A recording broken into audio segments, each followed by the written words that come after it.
गल हो रही सी बिस्मिल्ला दी। हूँ एक दफ़ा कुछ लिखन लगे तो उस तो पहले लिख देना 786 ये इल्म अबजद में ये बिस्मिल्लाहिर्रहमानिर्रहीम के हरूफ अबजद हैं। ओके अच्छा तो असी लिखने 786 786 तो सैयद आला हजरत ने की लिखा 6 8 7 असी इधरों शुरू करने उन्हें इधरों शुरू किया। कोल एक बंदा बैठा सी कहता जी मौलाना आपने पुट्ठा बिस्मिल्लाह लिख दिया। आपने मैं ही तो सीधा लिखे है। क्या जी पुट्ठा लिख दिता क्या? मैं ही तो सीधा लिखे है।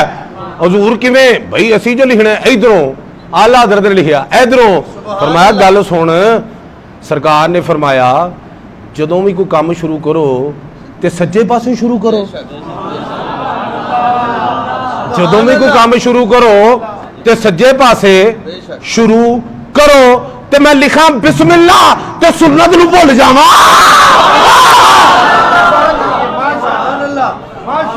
मैं है सज्जे पास्यों तवज्जो तुहाडी कोई नहीं बिल्कुल भी।